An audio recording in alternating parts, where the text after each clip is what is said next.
हिंदवी स्वराज्याचे संस्थापक राजे छत्रपती शिवराय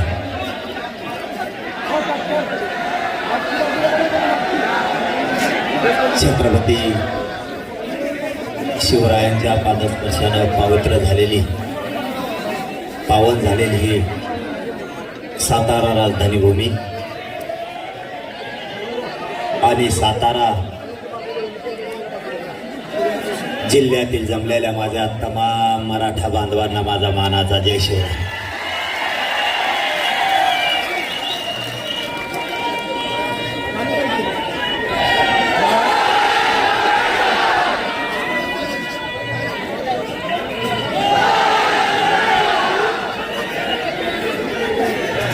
मराठ्यांची आरक्षणाची लढाई आता 11.5 महिन्यापासून सुरू आहे. सातत्यानं ही मराठा आरक्षणाची लढाई 11.5 महिने झाले मायबापावर सुरू आहे. ही गोण्या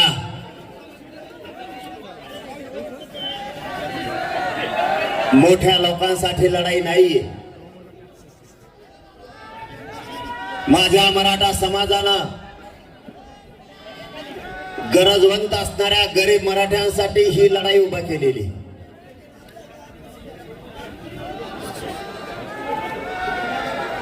हा लढा 11.5 महिन्यापासून सुरू असल्यामुळं लोकांना वाटत होतं आणि त्याच्यापेक्षा जास्त वाटत होतं राजकीय नेत्यांना की हा लढा बंद पडत. 11.5 महिने या देशात आतापर्यंत कुठलाच लढा सातत्यानं चाललेला नाही आणि इतक्या लाखानं लोक त्याच्या सहभागी थोडेही कमी होत नाहीत. हा पहिला लढा आहे.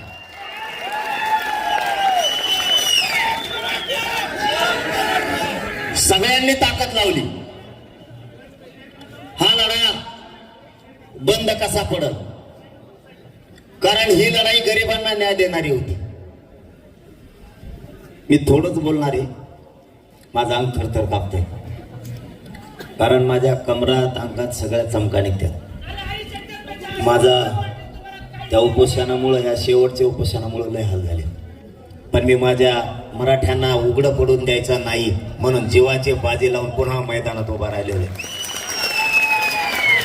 यांना तेवढंच पाहिजे की मी कधी बाजूला हटतोय याची ते वाट बघताय, कारण मी हटलो की त्यांचा साधलं. त्यांनी अगोदर एक काम करून बघितलंय मायबाप मराठ्यांना. त्यांनी पहिलं काम केलं, ओबीसीचे छगन भुजबळ ते नेते माझ्या विरोधात घालून बघितले. पण त्या छगन भुजबळचा काटच केला नाही.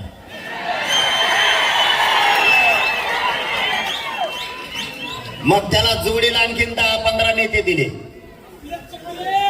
ते पण कदारले मला. मग आता देवेंद्र फडणवीसांनी दुसरी चाल केली. सगळे पडलेले फेडेले सगळे गोळा केले. जेवढे पडेल माल होता राज्यातला लोकसभेला ते सगळा जमा केला आणि माझ्या विरोधात उतरेला. ते बी कालपासून गप्प पडले.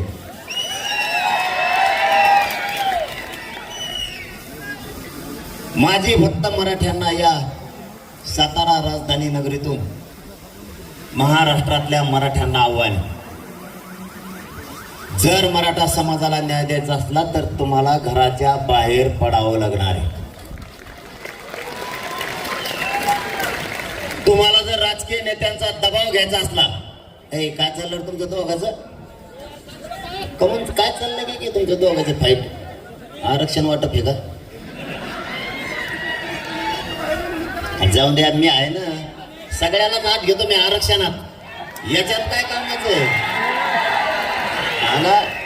याच्यात काय नाही, याच्यात काय नाही. खरं सांगतो मी, इथं काय नाही. इथं बसून दमलेलो होतो आपण 42 वर्ष याच्यावरच बसलो. त्याच्यात जितकी मजा येत बसायची ते कशातच नाही. पण आता हे काय माझ्या गळ्यात गुंतून घेतलंय मी. मला हलता येईना सोडता येईना. पण मी बी पाहत रे, तुमच्या रक्ताचा क्षेत्रीय मराठा आहे. आरक्षण घेतल्याशिवाय हटतच नाही मी बी.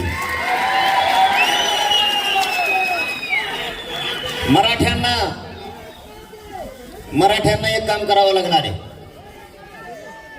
त्याचं काय आता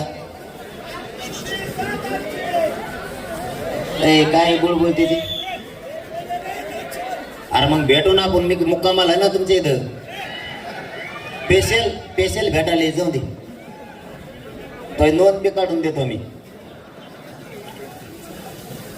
लईच कलाकार आहे. मी म्हणतात मुंबईला चला पुन्हा एकदा. मराठा समाजानं एक गोष्ट समजून घ्या.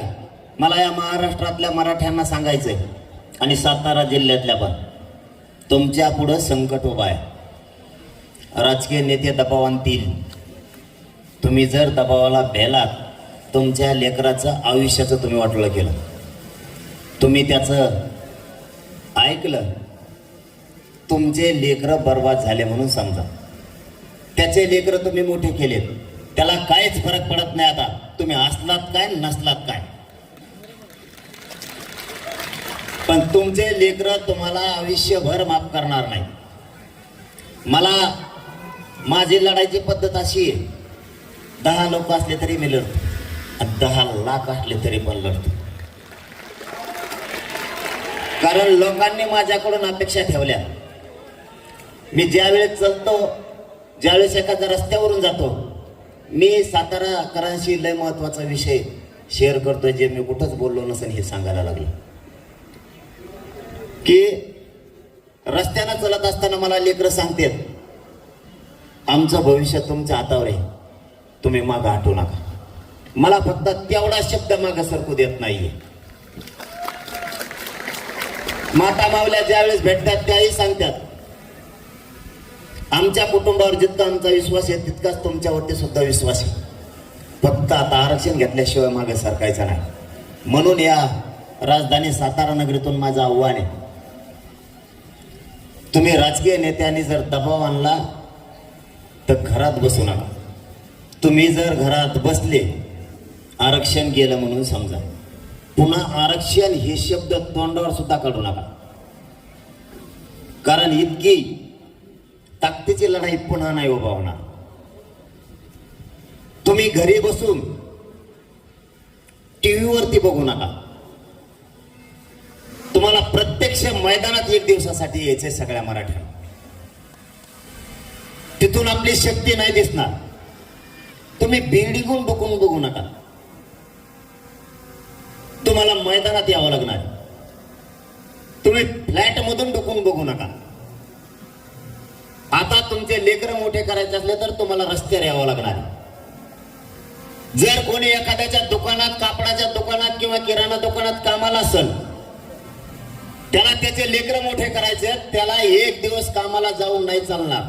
मी तुमचा मुलगा म्हणून तुम्हाला तळतळी सांगतोय, त्या दुकानातून डुकून बघण्यापेक्षा 1 दिवस त्या दुकानाच्या कामाला सुट्टी द्या, पण आंदोलनात प्रत्यक्ष सहभागी व्हा. एखाद्या शिक्षकाला येता येत नसेल तरी 1 दिवसाची रजा द्या. त्याला अति काम असेल, त्याचं कुटुंब त्याने घराच्या बाहेर काढून आंदोलनात सहभागी करा. कारण ही भूमी शूरवीराची सातारा राजधानी.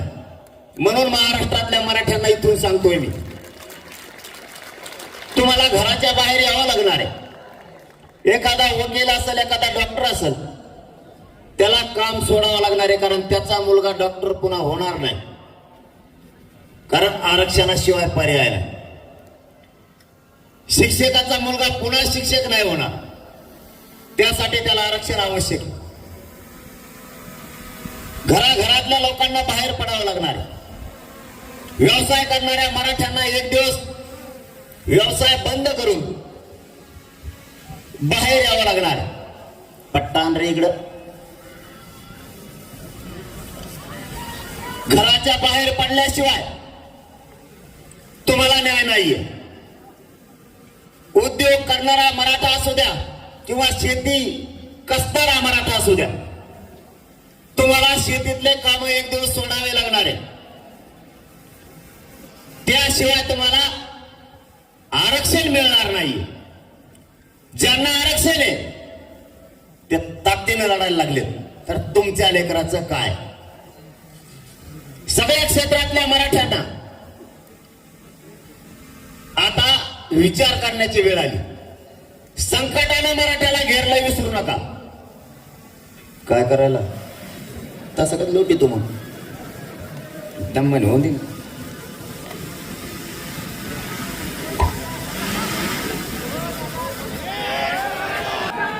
बस बस बस बस आहे तू ताकद आहे का काय होय तिकडे बाजूला पोलीस भरतीत जा.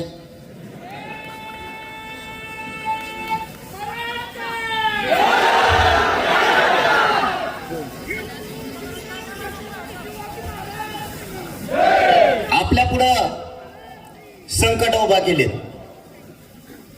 एक 15 मिनिटासाठी फक्त शांतते नाही का सरकारनं संकट उभा केलेत. मराठ्यांच्या काही नेत्यांनी सुद्धा संकट उभा केले. सत्ताधाऱ्यांनी पण केले. संकट तोडायची जबाबदारी सगळ्यांची. तुम्हाला घर सोडावे लागणार आहे. ही लढाई गरजवंत गरीब मराठ्यांच्या जीवावरती हे आंदोलन उभा आहे. तुम्ही जर एक दिवस कामं सोडले तर सरकारवरती दबाव निर्माण होणार आहे आणि त्यातून मराठ्यांना न मिळणारं ओबीसीतून आरक्षण मिळणार आहे. तुम्हाला जर आरक्षण काय पुन्हा एकदा बघायचं असलं आपण आपल्या लेकराला फक्त 1 घंटा जवळ घेऊन बसा आणि त्यांना आरक्षणाची किंमत विचारा. ती मुलगा किंवा ती मुलगी तुम्हाला आरक्षणाची किंमत सांगेल काय. कारण अशी संधी मराठ्यांना पुन्हा येणार नाहीये. आणि हेच मराठ्यांच्या लक्षात आलं की ही संधी मराठ्यांना आली. मराठ्यांनी ही ओबीसीतून आरक्षणाची लढाई जिंकायची. जसं मराठ्यांच्या लक्षात आलं तसंच ओबीसीच्या नेत्याच्याही लक्षात आलं की मराठ्यांना आरक्षण मिळू द्यायचं नाही. आरक्षणामुळं आपण श्रीमंत झाले. आपल्या पोरांना नोकऱ्या लागल्या. मराठ्यांच्या पोरांना जर नोकऱ्या लागल्या तर ओबीसी नेत्याचे आणि मराठ्यांचे नेत्याचे पॉम्पलेट चिटकायला राहील कोण. गरीब मराठ्यांचे पोरं जर अधिकारी झाले यांच्या प्रचाराला कोण. कारण त्यांनी आता लोकसभेला बघितलंय त्यांच्या प्रचाराला कुणीच नव्हतं. त्यांचे तेच होते. यावेळेस त्यांचे एवढे हाल झालेत प्रचाराला आणि पॉम्पलेट चिटकायला. त्याने आत्याचे पोरं मावशीचे पोरं गोळा करून आणले. मेवना आता मेवना एकच आहे. 2-2 4-4 बी नाहीत त्यांना. त्यांची एवढी फजिती झाली तुम्हाला वाटल्यास व्हिडिओ टाकीतो मी. एक दिवस एक उमेदवारच पॉम्पलेट चिटकीत होता स्वतःच. एवढी हाल त्यांचे मराठ्यांच्या पोरांनी केले. समजून घ्या आरक्षण मराठ्यांना मिळवून द्यायचंय ते द्यायला तुम्हाला बाहेर पडावं लागणार आहे. कारण मराठ्यांना त्रास आहे. मराठ्यांच्या लेकराला त्रास आहे. सरकारनं न मागितलेलं 10% आरक्षण आपल्याला दिलंय आणि मराठ्यांचं EWS सुद्धा रद्द केलंय. मराठ्यांना कुणबी प्रमाणपत्र निघायला लागले. त्याचीही व्हॅलिडिटी होत नाही. जाणून बुजून जातीयवादी अधिकारी व्हॅलिडिटी होऊ देत नाहीत. तुमच्या साताऱ्यात जसं आहे तसंच महाराष्ट्रात सुद्धा आहे. पण आम्ही सोडत आणलेत प्रश्न बाकीच्या जिल्ह्याचे. साताऱ्याचा आज कळाला की तुमची व्हॅलिडिटी होत नाही. त्यांनी जर ह्या 8 दिवसात नाही केले ना साताऱ्याच्या दाखल केलेल्या व्हॅलिडिट्या मग ताकी तो कचकामी ते झाले अधिकारी.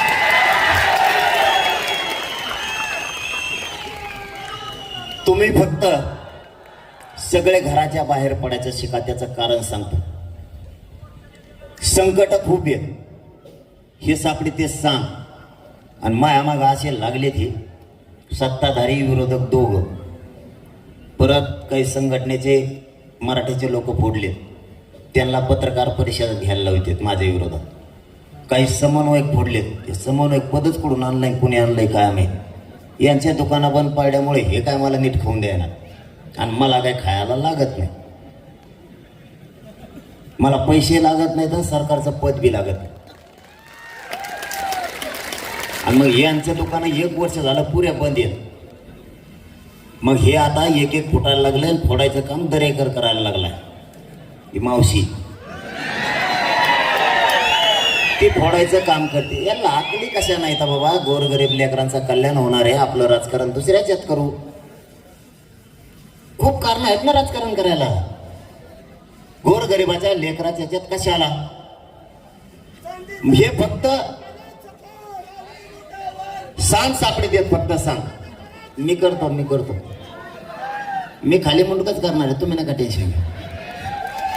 मी जर एखाद्याच्या मागं लागलो ना, पाडीन म्हणलं ना, मग पाडीतच मी. इतका विचित्र आहे. कारण मलाही मानणारा किती वर्ग आहे. तुम्ही रॅलीत नका दिसून देऊ, एखाद्या सभेत नका दिसून देऊ. या गोरगरीब माझ्या मराठ्यावर जर दबाव आणला, येऊ नका जाऊ नका म्हणून, ती येत नाहीत बिचारे. गरीब आहेत, जात नाहीत, कारण यांची चलती आहे. त्याच्यामुळं मराठी एखादीच गोरगरीब दबत आहेत.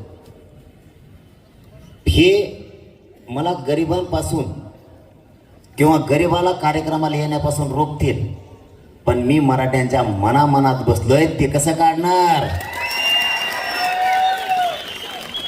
मी ज्याला पाडा म्हणून मराठे घरीच बसणार, पण मतदानाच्या दिवशी त्याला पाडणार म्हणजे पाडणार. या सातारा नगरीतून जाहीर सांगतो मी, तुम्ही आमच्या सभेला येण्यासाठी जर दबाव आणला, गोरगरिबाला रॅलीला येण्यासाठी आणला, आणि मी जर एकदा नाव घेऊन सांगितलं याला पाडा, तो पडलाच म्हणून समजा, नाही पडला ना तर नाव बदलून ठेवेल मी. कारण गोरगरीब मराठ्याला त्याचं लेकरू डोळ्यासमोर दिसतंय. कोणाला वाटत नाही आपलं लेकरू मोठं व्हावं? कोणत्या शेतकऱ्यांना वाटत नाही माझं लेकरू अधिकारी होऊ नये? प्रत्येकाला वाटतंय. तुम्हाला याच्या बरोबर आणखीन एक त्रास सांगतो. आपले मराठ्यांचे असणारे अधिकारी कोणत्या क्षेत्रातले असू द्या, जाणून बुजून त्यांना त्रास देणार, जाणून बुजून त्रास देणार. मग क्षेत्र कोणचं बी असू द्या, तुम्ही शिक्षण क्षेत्र असू द्या, महसूल क्षेत्र असू द्या, पोलिसात असू द्या, आणखी नोकऱ्या कशा कशा, रेल्वेत असू द्या, डॉक्टर सरकारी दवाखान्यातले असू द्या, वकील असू द्या, यांना काय म्हणते ते माहितीये का? जर काम नाही केलं का, मा काम कर. नाही ते जर बसत नसलं, ते जर म्हणलं नाही तू मराठ्याचा म्हणून करीत नाही कामचं, बघा याच्यात मराठ्याचं काय संबंध? डायरेक्ट जातीवर येणार. तुम्हाला एक काम सांगतो, मी बी तेच करतोय आणि तुम्ही पण तेच करायचं. इथून पुढं मराठ्याच्या अधिकाऱ्याला त्रास दिला की त्या अधिकाऱ्यांच्या बाजूने मराठ्याने उभा राहायचं. इथून पुढे त्यांच्या काय बापाची पेंट आहे का? कोणी येतं कसलं येतं दहशत आहे. आपल्या अधिकाऱ्याने आपले चांगले घराणे जर संपले, आपल्याला कोणीच विचारणार नाही. त्यांच्या पाठीशी उभा राहा, कारण ते त्यांच्या पाठीशी उभा राहतात, म्हणून त्यांचं काय होत नाही. आपण नुसते बघायचे भूमिका घेतो, मजा, नुसती मजा बघतो. होती का बढती आपली? आपल्या अधिकाऱ्यांच्या बढत्या झालेल्या कवा बघितल्या का? कवा त्याच पुढच्यावर आपला अधिकारी, त्याच्या मागून येते दुसरे, पुढे बी जाते. हे तिथंच आहे. आरक्षणच नाही ना. तुम्हाला कळत आहे का मी काय म्हणतोय? आपले अधिकारी बसले त्याच जागेवर आहेत. आपले शिक्षक सुद्धा काही बघा, त्यांना आणखी पगारच नाही. कारखान्यात ज्यांनी ज्यांनी आपले मराठ्यांचे लोक लावले, त्याला आणखीन पगार नाही, ते परमनंटच झालं नाही. ते मथर झालं, त्याचा पोरग सुद्धा मथर झालं बिगर लग्नाचंच, तरी पगार नाही. मराठ्यांना आरक्षण नसल्यामुळं प्रत्येक जागेवर मराठ्यांची गळचेपी केली जाते, त्यांना त्रास दिला जातो. तीच परिस्थिती आता आहे. आता आरक्षण आपण टप्प्यात आणले. तुमच्याकडे न निघणारा सातारा जिल्ह्यात सुद्धा भरपूर नोंदी निघाल्या. हे मराठ्यांच्या एकजुटीचं यश आहे. तुम्ही जर एकत्र पुन्हा नाही आले तर यांना सापडती सांग. थोडे तुम्ही कमी आले, हे डायरेक्ट सुरू करतात. एक अर्ध जण येते, लय नाही तर जातीवादी असणारे, अत्यंत मराठ्यांचा द्वेष असणारे लगेच लिहायला चालू करतात, नाही तर मग बोलायला चालू करतात. त्याच्याकडे दोन काम आहेत. एक दोघ जणच आहेत. ते आमच्यातून एखादा फुटला की त्याने नेऊन बशीला लगेच बाईट सुरू त्याची. त्याचं ध्येनच तेवढं आहे 11 महिने, कारण दुसरं काहीच काम करीत नाही ते. नाही दुसरंच नाव आहे काय तर तेच, कोणाचं नाव नका घेऊ. ज्याचं घ्यायचं तेव्हा घेईन, त्याला म्हणा दिवस बदलत असते. ज्या टायमाला दिवस बदलते ना त्या टायमाला मराठी बी काय असते तुला दाखव.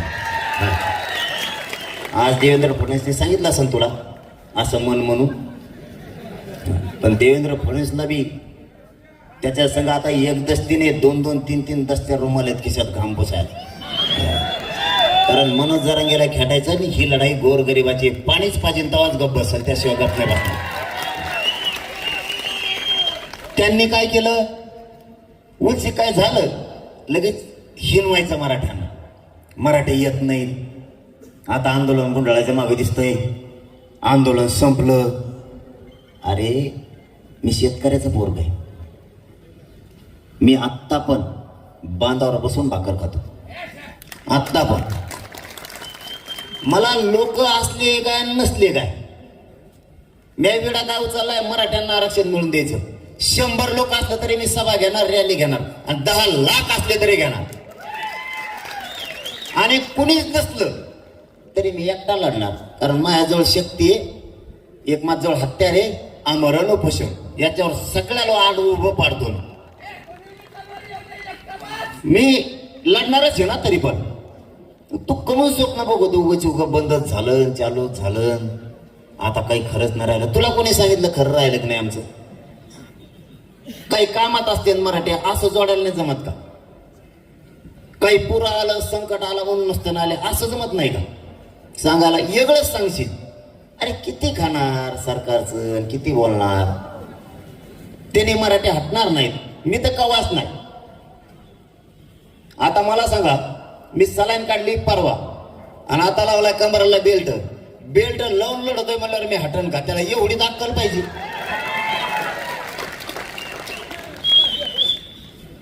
काय लिहिल आणि काय बोलल त्याचा नियमच नाही.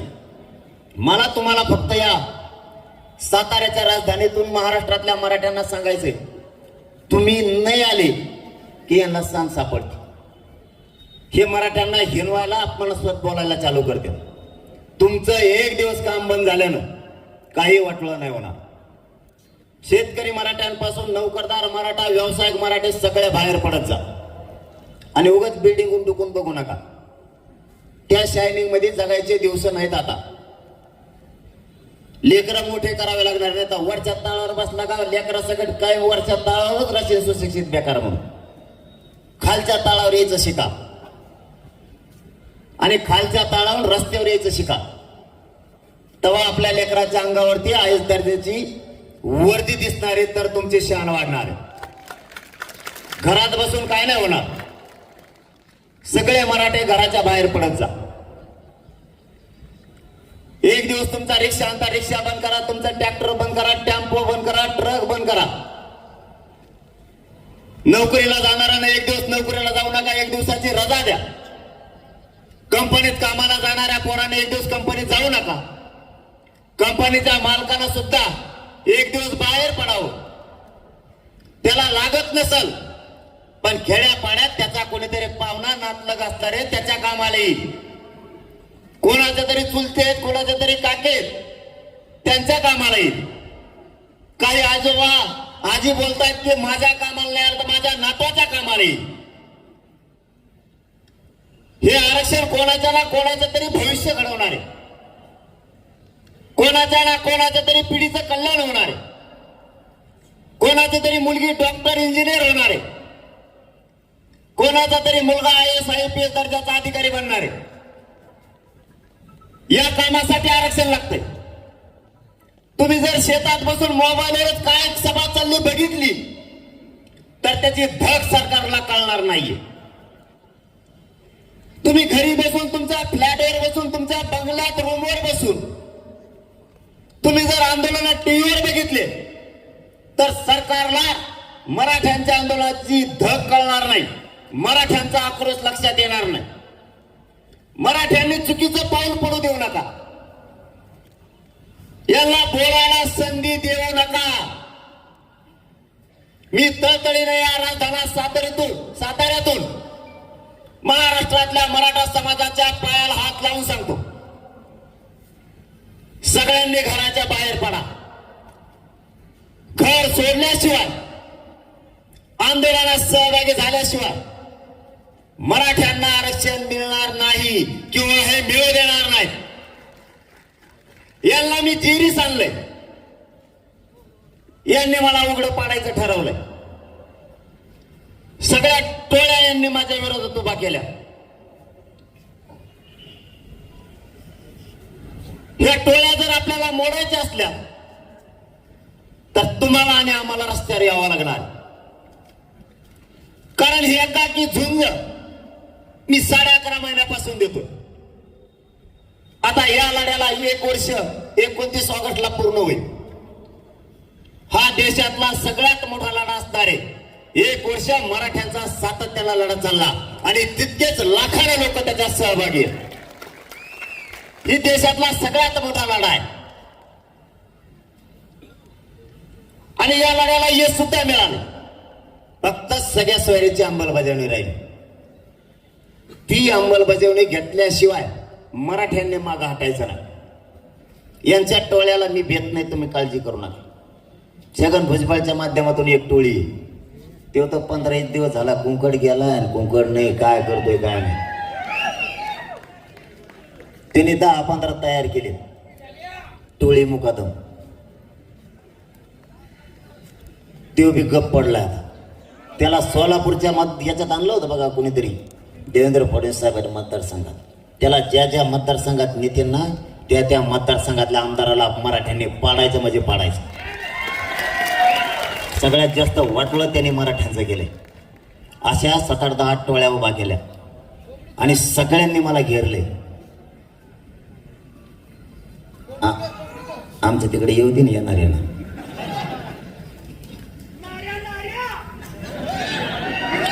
तुमच्याच पाय त्याला हो.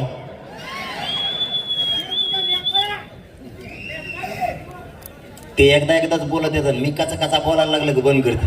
आपलं बोलणं कसं असतं माहिती आहे ना. मग झटक्यात आला ते कोणी येऊन दुसऱ्या बारे बोलतच नाही. ते ह्या बारे काही राहत नाही, काळजी ना करत. त्यांना वाटतंय लोक रॅलीत नाहीत किंवा सभेला नाहीत. काही वर दबाव येतो.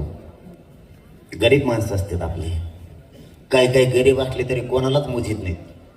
ते बुटाडच काढताय पायातलं. पण त्यांच्या मनात आरक्षण बसलंय. हृदयातला माझा विचार त्यांच्या कोणीच काढू शकत नाही. या देशातला कोणीच. मी नुसतं तिकडून सांगितलं नाव घेऊन याला पाडा घे, पाडणाच. कारण तिथं तर भीती आहे का काही. तिथं ऑटोमॅटिक गोल आळा लावलेला असतं. त्याच्या संघ घेणार रोज त्याच खा. काय करता मग. लयच बेवाटतात त्याच खायचं आणि तिथं गेल्यावर त्याच्या विरोधात मतदान करायचं. पडलं आणि हातात काही नाही राहिल्यावर काय करेन ती. तशी सत्ता आणू आपण. पण सत्ता मात्र गरीब मराठ्यांचीच ह्यावेळेस येणार. आपण तशी सत्ता आणू. लय ताण दिला ना आपल्या नोकरदार वर्गाला त्रास देतात. त्यांच्या लेकराला आरक्षण लागतंय. नोकरदार वर्ग जेवढा आपला आहे महाराष्ट्र आणि महाराष्ट्राच्या बाहेर, त्यांना केंद्रीय कॉलेज मिळत नाही, बढत्या होत नाही. आरक्षण पाहिजे असलं त्याला जर बेवाटत असलं तर त्याने घरच्याला सांगायचं आमका चिन्ह आहे भाऊ. तिथं गेल्यावर कुणाला काही दिसत नाही. गप दाबेव आपण म्हणून दुसऱ्याने मतदान टाकलं असं मी नाही टाकलं.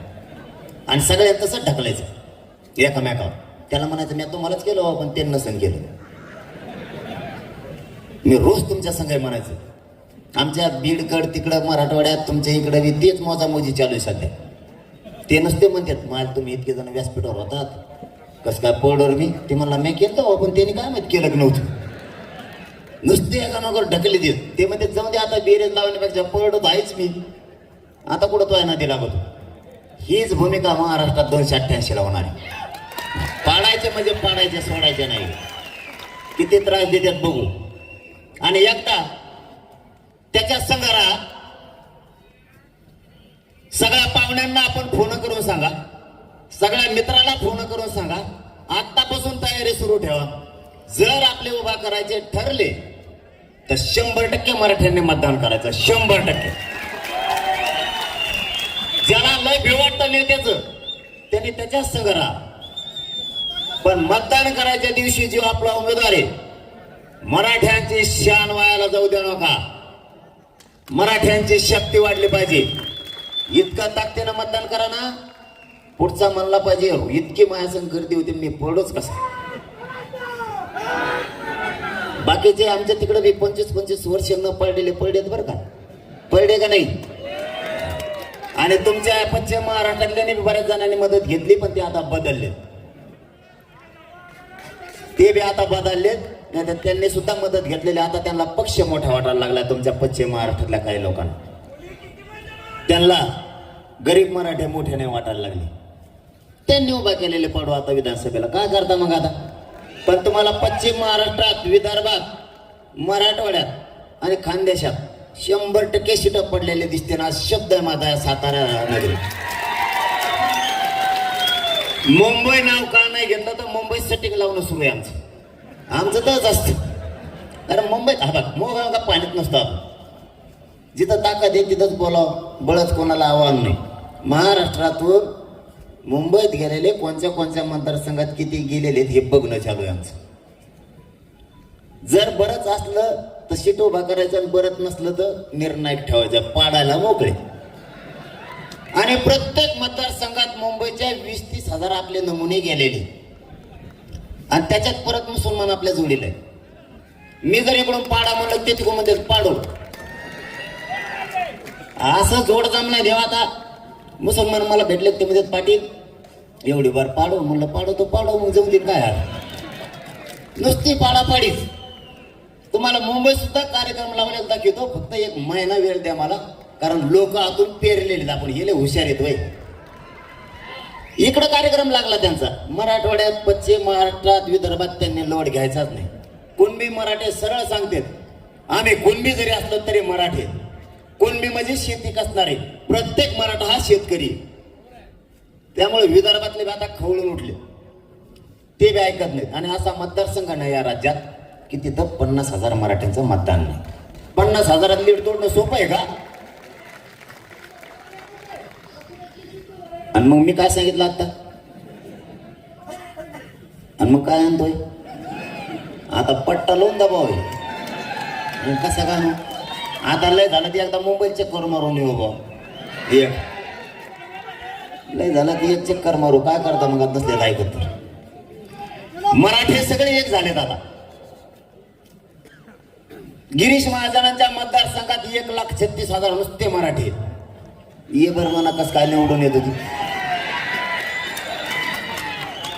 परळी मतदारसंघात 1,14,000 नुसते मराठी. आता मला सांगा, हे जे मतदारसंघ आहेत मराठ्यांना त्रास दिलेले, हे पाडायला पाहिजेत का नाही. नाही त्रास देणारा ठीक आहे, मग ते ओबीसी असताना पण आपल्या विचाराचं असल्यावर हरकत नाही, त्याला निवडून देऊ. कारण मराठी जातीवाद करत नाहीत. पण विरोध करणाऱ्याला ठेवायचं कशाला. आणि असे मतदारसंघ आहेत की तिथे 40-40, 50-50 हजार मतदान मराठ्यांचं आहे. 50,000 लीड तोडणं सोपं आहे. अरे आमच्या तिकडं एका जिल्ह्यात 5,000चे लीड तोडायला इतका पेस पडला होता. सोपं नाही, एवढे सोप्या गोष्टी नाही त्या. जातीवाद इतका भोवत असतो, त्यासाठी जातीवादी राहायचं नाही माणसाने. सगळं आरती नाही राहत. मी तुम्हाला खरंच सांगतो, मी जर म्हणलं ना त्याला निवडून आणा तरी मराठी पाडणार आहेत. हा काय म्हणणं आहे तुमचं. इतके बिघडले तिथले मराठी, ते माझ्याकडे येतील. आता काय लक्ष देऊ. तुम्हाला सांगितलं ना मी, मराठ्यांच्या यांनी जरी रॅलीला लोक नाही येऊ दिले, सभेला नाही येऊ दिले पश्चिम महाराष्ट्रात, मराठ्यांच्या हृदयात बसलेला मी माझा विचार तुम्ही कधीच काढू शकत नाही. मराठे घरी राहतील, पण मी नाव सांगितलेला उमेदवार तुम्हाला कोणत्या पक्षाचा सुद्धा पडलेलाच दिसत, पडलेलाच दिसत. आणि तुम्हाला ते तुमच्या लेकरासाठी पाडायचा तरच आरक्षण मिळणार, नाही तर आरक्षण मिळत नाही. आपले लोक तिथं गेल्याशिवाय विचाराचे आपल्याला न्याय नाही मिळणार. आज सगळ्याचे फक्त नेते नाही. धनगर बांधवांचं आरक्षण इतकं लावून कुणीच धरलं नसेल, इतकं मिळवून धरलंय. कोण म्हणणार धनगर बांधव मराठी आहे की. धनगर बांधव आणि मराठा बांधव कधीच फुटू शकत नाही. मुस्लिम बांधव, दलित बांधव गाव खेड्यातला कधीच फुटू शकत नाही, 12 बोलवतेदार सुद्धा नाही. अरे बाबा, आम्हाला रोज एकमेकात राहायचंय. हे बघा, काढला विषय म्हणून सांगतो, आत्ताही गावखेड्यात मराठ्यांचं त्यांच्याशिवाय दगत नाही आणि त्यांचंही मराठ्यांशिवाय दगत नाही. आत्ताही आम्हाला दोघाला एकमेकाला गरज लागते. ही का वयाच्या मदतीला? ही राहते सागर बंगल्यावर, आम्ही राहतो इथं. अचानक गरज लागली आम्हाला 700-800 रुपयाची, तर त्याला 700 रुपये मागता येत नाही. तो एवढा मोठा माणूस, त्याच्याकडे जायचं म्हणलं 1,500 पोलीस ओलांडून जावं लागतं.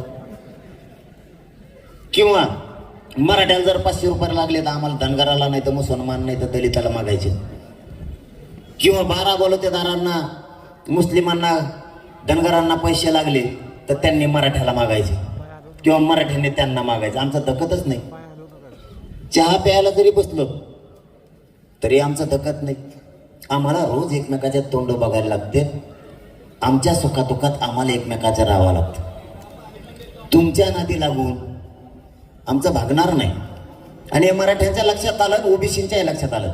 सगळ्यांचं सध्या एकच म्हणणं आहे, माझ्याकडे लोक येतात ती, आणि 29 पर्यंत मला सगळे समीकरण जुळलेले दिसते, काळजी करू नका. सातारा राजधानीतून सांगतो मी, सगळ्या जातींचे धर्माचे समीकरण जुळलेले दिसते. सगळ्यांचं म्हणणं आहे गोरगरिबांची लाट आली. आणि खरं सांगतो, 75 वर्षात असली लाट कधीच नाही आली गरिबाची. श्रीमंताची आली, आमक्या आमक्या पक्षाची आली, तमक्या नेत्याची आली, पण मराठ्यांची लाट, गरिबाची लाट कधीच आलेली नाही. त्यामुळे सगळ्या जातींना वाटतंय गरिबाचं लाट आली तर आता सगळेजण एक व्हा. औ अरे मला कोणाचं म्हणतात काय सांगावं तुम्हाला? कोणाचा? हां, 8 नाही 23 झाले. 23 मराठ्यांचे, कोणत्या का पक्षाचे व्हायनात, पण मराठ्यांचे 23 झाले. 4 नाही. भांडणं लागत नाही, तुम्ही काळजी करू नका. मी कशाला आहे? अरे तुम्हाला उदाहरण सांगू का साधं? आत्ता सोलापूरला आंबेडकर साहेब होते. ते म्हणले देवेंद्र फडणवीस हे एक आहे. मी मला सांगा, इतके आम्ही जवळचे मित्र म्हणल्यावर जर एकामेकाच्या मुखी घेतो म्हणल्यावर इतक्या शा देऊ का एकामेकाला? देतो ना का? तिथून ते नांदेडलाच गेले फक्त आंबेडकर साहेब. ते म्हणले हे म्हणून शरद पवारचा आहे. तेवढ्या फट्ट्यात काय झालं, लातूरच्या नांदेडच्या तेवढ्याच फट्ट्यात असं काय झालं की मी लगेच खुशी झालो. मागं तर म्हणायचे एकनाथ शिंदेचाच माणूस आहे मी. नंतर म्हणले राज ठाकरेचा. त्यांना काहीच नाही सापडलं, म्हणले उद्धव ठाकरे दिसतोय.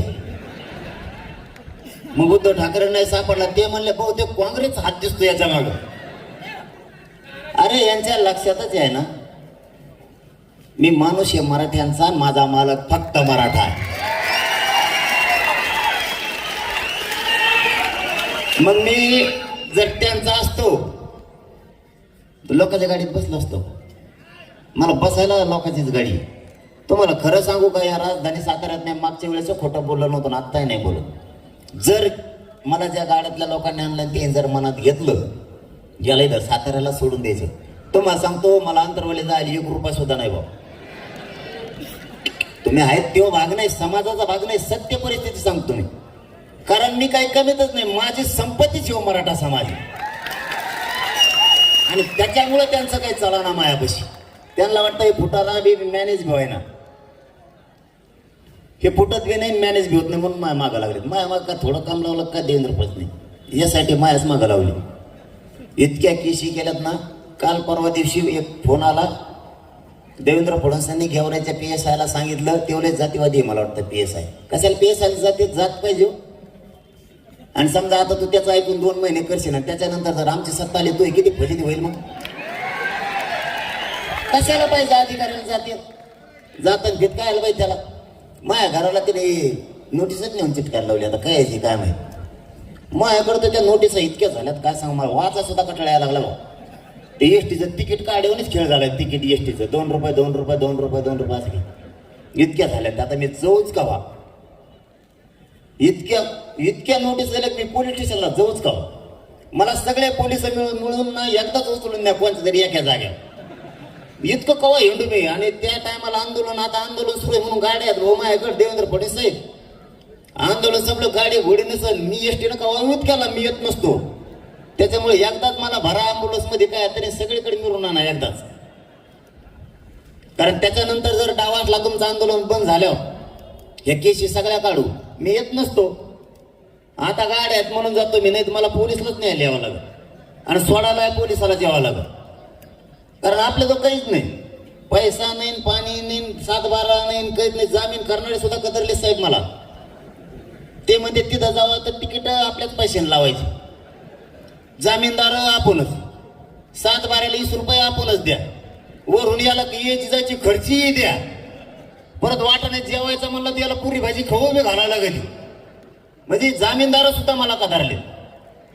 आणि मी इतका कट्टर निष्ठावाने म्हणून सरकार बी मला कदारलं. कारण त्याला वाटतं याला आरक्षण द्या, नाही तर या आफत आपल्या टकोरावर बसली. याने आता 23 पाडलेत, ह्या वेळेस 113 आमदार 100% पाडणार म्हणजे पाडणार. मग कोणी पण येऊ द्या तुम्ही. 113चा आकडा आत्ता झाला, 29ला किती होईल माहित नाही. 113 राज्यातले आमदार पाडल्याशिवाय राहत नाहीत. कारण 113 मतदारसंघावरती मराठ्यांचं वर्चस्व आहे मतदानाचं. कर म्हणा तुला काय करायचं ते, रॅलीला लोक येऊ देत नाही. तुमच्या इथला बी आमदार बोललेला ऐकायला मिळालं मला. कोणतरी गाडी सांगत होतं मला काहीतरी म्हणलं म्हणे, आता काय म्हणलं पण मला उत्तर द्यायला मी ऐकलं नाही. कोणचं कुठं दिलंय आम्ही त्यांना सांगताना सांगितलं. आणि आज बी सातारा राजधानीतून सांगतो, आम्हाला आमचं आरक्षण द्या, आमच्या मागण्या द्या. मला किंवा माझ्या समाजाला राजकारण नाही करायचं, पण तुम्ही जर नाही दिलं तुम्हाला आम्ही पाडल्याशिवाय राहणार नाही. काय पर्याय सांगा बरं? पर्यायच नाही. 1 वर्ष कुठं आंदोलन असतं का? आणि इतक्या लाखाने लोक हे टेम्पो टिकून ठेवणं सोपं आहे का? किती कसरत करावी लागते. त्यातल्या त्यात मराठ्याचे पोर आहेत, त्यांना सांभाळून देणं, सांभाळून आणणं म्हणजे वाघाच्या कुस्तीत कुस्ती केल्यासारखं खेळ हवं. मी एकदाच मुंबईत नेलेत, मै काय फजित झाली मै मला माहिती. आणि आता पुन्हा कोणत्या गावात गेलं ते मध्ये जेवढी बार मुंबईला चाल जायचं ठरलं, जायचं का मनातून सांगा बरं सगळे. मग ते येतात मुंबईच्या बाहेर, मुंबईच्या बाहेर येणार ते नाही. मला जर यांनी असा त्रास दिला ना, माझ्या मराठ्याला आरक्षण नाही दिलं आणि असा जर त्रास दिला ना, याच्या सभेला जाऊ नका, त्याच्या रॅलीला जाऊ नका, तर मी हे लढ मुंबईला नेत असतो. कारण तिथं बऱ्याच जणांचे प्रश्न आहेत, ते सोडावं लागतं ना आपल्याला. तिथं बऱ्याच आमदाराचे प्रश्न आहेत, ते विरोध करते, त्यांचा प्रश्न त्यांच्या घरी जाऊन सोडावं लागेल आपल्याला. कशामुळे विरोध करतो हे प्रश्न सोडावं लागेल. त्याच्यामुळे काही एक अर्धा जातीवादातून मुलाखती घेतो, त्यालाही प्रश्न एखादा अर्धा विचारावा लागेल आपल्याला तिथंच.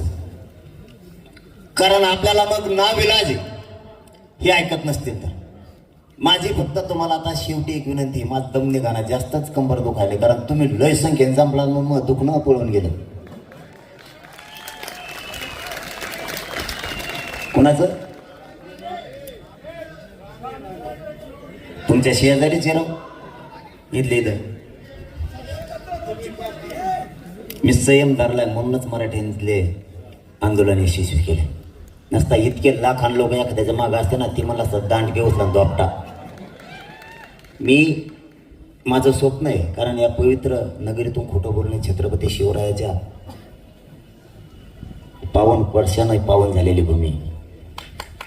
मला इथं काही बोलून नाही चालत, काही बोलून नाही चालत. मला माझ्या समाजाची शक्ती वाढवायची, माझ्या समाजाची मला ताकद वाढवायची, या राज्याची पावर माझ्या मराठ्यांच्या हातात ठेवायची, पण कोणाचं थेंबर रक्तही न सांडता. माझी फक्त या सातारा राजधानीतून महाराष्ट्रातल्या मराठ्यांच्या पोरांना हात जोडून आणि तुमच्या पाय पडून विनंती, फक्त तुम्ही आत्महत्या करू नका. आरक्षण मी मिळवून देतोय, तुम्ही काळजी करू नका. फक्त आत्महत्या नकोय. तुम्ही आत्महत्या करू नका. काय होईल बरं? तुमचा जर नंबर हुकला तर 1 वर्ष वाया जाईल, याच्यापेक्षा काय होईल? पण तुम्ही कायमच्या जीवनातून संपायला लागलात हे तुमच्या लक्षात यायला. पुन्हा फाईट देऊ, पुन्हा आरक्षण मिळेल. एक आपला चान्स हुकला, हुकू द्या. पुढच्या वर्षी लढू. कायम संपण्यापेक्षा, आई बापा दुःखात सोडून जाण्यापेक्षा, आपलं कुटुंब उघड्यावर सोडून जाण्यापेक्षा, नाही आज मुलीची भरती झाली, नाही मुलाचा नंबर लागला, पुढच्या वर्षी लागल. मी हटत नाही ना आता. जवळपास 70% जास्त आरक्षण मिळून दिले. सगळ्या सोयऱ्याची अंमलबजावणी राहिली. 1 वर्ष तुम्हाला 1 वर्ष लढावं लागेल, किंवा अभ्यास डबल करावा लागेल. करा. मरता कशामुळं? कशामुळं मरताय? मरून तुम्ही दिसणार नाहीयेत पुन्हा. आणि आम्हाला जे तुमच्या अधिकारी बघायचं होतं, ती अधिकारी पणही दिसणार नाही आम्हाला. तुम्ही पुन्हा लढा, पुन्हा अभ्यास करा. मरता कशाला? व्यावसायिक मराठ्यांना सुद्धा माझं सांगणं, एकमेकाला मदत करायची शिका. आपले लेकरं सुद्धा आपल्याला व्यवसायाकडे सुद्धा न्यायचे. एक मराठा व्यावसायिक उद्योगी झाला म्हणजे त्याने बाकीच्याकडे सुद्धा लक्ष असू द्या. छोटे मोठे लोक सुद्धा उभा करायचेत आपल्याला. आरक्षणातून आपली अर्धी पिढी उभा राहील, व्यवसायाच्या माध्यमातून अर्धी पिढी उभा राहील. एकमेकाला मदत करायचं शिका. बाकीचे लोक एकमेकाला मदत करायला लागलेत म्हणून ते संपत नाहीये. आपण एकमेकाला मदत करत नाही म्हणून आपण रिवर्स यायला लागलो. आपल्यात राजकारणाची जी सवय लागली ती थोडी कमी करा आणि आपली जात कशी मोठी होईल यासाठी प्रयत्न करा. मी स्वप्न घेऊन बाहेर पडलो. आता करोडो मराठ्यांना आयुष्याचं आरक्षण द्यायचं. आता शेवटी जाता जाता माझी विनंती तुम्हाला, आपल्या लेकराला आयुष्याचं आरक्षण द्यायचं. तुम्ही राजकारणी लोकांना आणि राजकीय पक्षाला आयुष्याचं दिलंय, ते आयुष्याचा करोडपती होऊन बसलाय. त्याचे मुलंही झाले, त्यालाही 10 पिढ्या सरणार नाही इतकं त्याच्याजवळ आहे. तुम्ही निवडून दिलंय म्हणून ते मंत्री झालाय, आमदार झालाय. तुमच्या लेकराच्या कार्यक्रमाला येऊ नको म्हणून तोच आमदार आणि मंत्री दबाव आणायला लागलाय. जिथं तुमच्या लेकराला आयुष्याचं मिळणार आहे म्हणजे तुम्ही त्याला आयुष्याचं दिलं.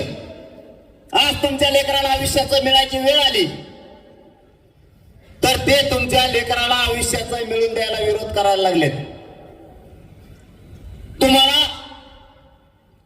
कायमचं आरक्षण मिळेपर्यंत तुम्हाला घराच्या बाहेर पडावं लागणार आहे. सगळ्यांनी घराच्या बाहेर पडा. घरी बसून बघू नका. नसता तुमचे लेकर तुम्हाला माफ नाही करणार, पुढच्या पिढ्या तुम्हाला माफ नाही करणार आणि पिढ्या बर्बाद करायला कारणीभूत तुम्ही होऊ नका. आणि दुसरं सांगतो, 29 तारखेला सगळ्यांनी अंतरवालीला यायचं. सातारा जिल्ह्यातल्या प्रत्येक गावातल्या मराठ्यांनी अंतरवालीला यायचं 29 तारखेला. आणि तिथं ठरवायचंय तुमच्या साक्षीनं, पाडायचे का उभा करायचे. जो निर्णय होईल त्या निर्णयावर ताकदीनं काम करायचं. समजा शेवटचं सांगतोय आता, मला दमच निघायला. जर उभा करायचं ठरलं, मराठ्यांनी 100% मतदान करायचं. किती राजकीय पक्षांनी पोलिसांनी दबाव आणला तरी मतदानाला जायचं. कारण ते त्या टायमाला पोलीस गावातला होते, गरीब माणसाला भे वाटतं पोलीस आले की, अजिबात भ्यायचा नाही. मतदानाला म्हाताऱ्या माणसं सुद्धा उचलून न्यायची. 100% मतदान म्हणजे म्हाताऱ्या माणसं. एक काम. दुसरं काम 100% मतदान करायचं. तिसरं काम, त्या टायमाला हे राजकारणी लोक एखादा बाबा नादी देत आणि त्याला म्हणतात तीर्थयात्राचा रूट काढ, त्याला ट्रॅव्हल देते त्या बाबाला. आणि आपल्या गरीबात अशी बातमी पसरी देत की देवदर्शनाला तीर्थक्षेत्राला चला. आपला समाज आहे भोळा. म्हाताऱ्या माणसाला वाटतं चला वा देवधर्म करून येऊ. ते 50-50 आपलं मतदान भरून नेत आहे तिकडं. तर आपण ठरलेलं पडलं आपलं सीट. इतके चालबाज लोक आहे ते. त्या टायमाला तीर्थयात्रेला एकाने सुद्धा जायचं नाही. मतदान झालं मग तीर्थयात्रेला जा म्हणा, 5 वर्ष माघारीच येऊ नको म्हणा, सगळे देवच करून ये, तवर हलायचं नाही. बोगस मतदान यांनी 10-20 हजार दुसऱ्या जिल्ह्यातले घातले, ते पुरे बाहेर काढायचे. आणि 5वं काम, फोनचा पूर्ण वापर 3 महिने एकमेकाला जागा करण्यासाठी करायचं. एकमेकाला जागा करायचं. एवढ्या वेळेस मुलासाठी जातीसाठी मतदान कर म्हणायचं. मुलं आणि जात मोठी झाली पाहिजे याच्यासाठी मतदान कर. आणि कोणी नाहीच ऐकलं त्याचे जावई सापडून ठेवा. सगळे जावईच नेऊन बसायचे त्याच्या पुढं, सासऱ्या पुढं जावई. कोणत्या पक्षात काम करत असू द्या, काम करणाऱ्याला सुद्धा काम नाही करून द्यायचं नाही. कारण जात मोठी करायची असली तर हे पाऊल आपल्याला उचलावं लागणार आहे. आणि जर पाडायचं ठरलं मग ते लय सोपं आहे. ज्याला पाड म्हणलं त्याला खापाच मतदान आणायचं. ते पडच म्हणून समजायचं. जे काय ठरल ते. फक्त पुन्हा एकदा तुम्हाला आव्हान आहे, ज्या ज्या वेळेस समाजासाठी बाहेर पडायची वेळ येईल एका ताकदीनं बाहेर पडा. समाज घेरलाय, समाजावर संकट उभा केलंय. मला उघडं पडायचा प्रयत्न केला आहे यांनी. सगळ्याकडून सगळे तुटून पडले. कारण मी गोरगरिबांना आरक्षण मागतोय म्हणून. मी काय चूक केली? मी माझ्या गरिबांचे पोरं मोठे होऊ नये हे स्वप्न बघू नये. गोरगरिबांनी केलेल्या कष्टाचं चीज व्हावं हे चूक आहे का? मी स्वप्न बघायचे नाही? शेतकरी मराठ्यांनी कष्ट करून पोरग किंवा पोरगी शिकवली ती अधिकारी व्हावी, आई बापाचं स्वप्न मी पूर्ण करायला लढू नये. एखादा एसटीचा ड्रायव्हर आहे, तो रात्रंदिवस कष्ट करून मुलगा मुलगी शिकवतो, त्याचे स्वप्न बघू नये अधिकारी होण्याचं. आमचे लोक मुंबई पुण्यासारख्या शहरात जाऊन हमाल्या करायला लागले, त्यांनी स्वप्न बघायचं नाही अधिकारी बनण्याचं पोरग. आमच्या शिक्षकानं त्याचं पोरग अधिकारी बनण्याचं स्वप्न बघायचं नाही. आमच्या पोलिसांनी त्याचं पोरग पुन्हा अधिकारी झालेलं स्वप्न बघायचं नाही का? आमच्या डॉक्टरनं त्याचा पोरग अधिकारी झालेला बघायचं नाही का? आमच्या इंजिनियरनं पुन्हा त्याचं पोरग इंजिनियर होण्याचं स्वप्न बघायचं नाही का? आमच्या रिक्षा चालवणाऱ्या बापानं त्याचं पोरग किंवा पोरगी अधिकारी होण्याचं स्वप्न नाही बघायचं का? रात्रंदिवस शेतात काबाड कष्ट करायचं त्या शेतकरी बापानं स्वतःचं पोरग अधिकारी बनणारे हे अधिकारी होण्याचं स्वप्न बघायचं नाही का? आताही लोकांच्या कंपनी पुढे शिपाई म्हणून काम करणारा माझ्या मराठ्याने त्याचं पोरग अधिकारी होय स्वप्न बघायचं नाही का? फक्त राजकारण्याने स्वप्न बघायचं का तो आमदार झाला आणि त्याचं पोरग आमदार झाला पाहिजे? आणि तुमचे स्वप्न पूर्ण करायला आम्ही काय ठेका घेतलेला नाही. या राजकारण्याची काय जागिरी नाही त्यांच्या बापाची. माझ्या मराठ्यांचं स्वप्न पूर्ण करण्याची जबाबदारी तुमची आणि माझी. या राज्यातल्या गरीब मराठ्यांनी रस्त्यावर या, घरात बसू नका. सगळ्या मराठ्यांचं स्वप्न साकार करण्यासाठी येणं नाही. विनाकारण कारण सांगून आणि बहाणे सांगून कार्यक्रमापासून लांब राहू नका. या लोकांना बोलायला सांग देऊ नका. हे लोक आपल्या समाजाला हिरवायला लागलेत, जातीवादी ठरवायला लागलेत. आपणास पद शब्द आपल्यासाठी वापरले जाते. आपण सगळ्यांनी भानावऱ्या. कारण जर जात संपली तर तुम्हाला आणि मला काहीच किंमत राहणार नाही. जर जात संपली तर माझी जात आणि माझ्या जातीच्या पोरं संपू देऊ नका. या हात जोडून तुम्हाला सांगतो. एक दिवस काम बंद ठेवा. तुम्ही एक दिवस काम बंद ठेवल्यानं तुमचं काय वाटोळं होणार नाही. आणि झालंच तर या समाजासाठी तुमचं वाटोळं एक दिवसासाठी होऊ द्या. पण रस्त्यावरती या. कोणी घरात बसून मजा बघू नका. पाऊस आला तरी पण बाहेर पडा आणि कडक ऊन असलं तरी बाहेर पडा. कारण आपण शेतकऱ्यांचे पोर आहेत. एवढी संधी आहे माय बापाओ आपल्या जातीला आणि आपल्या लेकराला मोठं करण्याची. माझा तर शब्द आहे तुम्हाला आणि तुम्हाला मागही दिला होता. मी नाही हटत. सरकारने त्याचा बाप येऊ द्या तरी मी 1 इंच सुद्धा माग हटत नाही. तुम्ही काळजी करू नका. आपला शब्द तुम्हाला जाऊ द्या. जीव गेला तरी एक चालत. आणि मी मरायची तयारी ठेवलेली आता. मराठी तयारी मी ठेवली नाही, खेटायची पण तयारी ठेवलेली. यांच्या सगळ्या संकटाला सामोरं जायची माझी तयारी. पण देवेंद्र फडणवीसांना आव्हान आहे, तुम्ही किती षडयंत्र करा, मनोज जरांगे सगळे षडयंत्र तोडल्याशिवाय तुमचे गप बसत नाही. आणि मराठ्यांना ओबीसीतून आरक्षण दिल्याशिवाय मी हटत नाही. ही मराठ्यांना शब्द देतो आणि थांबतो. धन्यवाद. जय शिवराय. संधी द्यावी. शांततेत शिस्तीत या मैदानामधून आपण बाहेर पडा अशी तुम्हा सर्वांनाच संयोजक आयोजक यांच्या वतीनं नम्र विनंती आहे. आपले मोबाईल फोन, दागिने, मौल्यवान वस्तू या देखील सर्वांनी व्यवस्थित जपून आणि सांभाळून ठेवा अशी देखील तुमच्या सर्वांना सूचना आहे.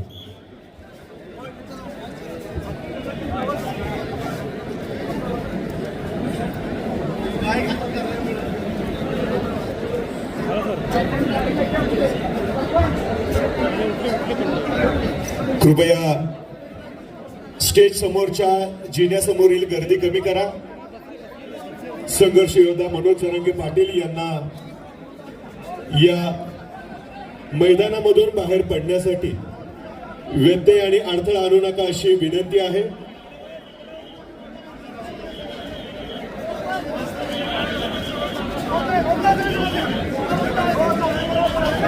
डी समोरील गर्दी कमी करा अशी सर्वांनाच सूचना आहे. पोलीस प्रशासनाला सहकार्य करा.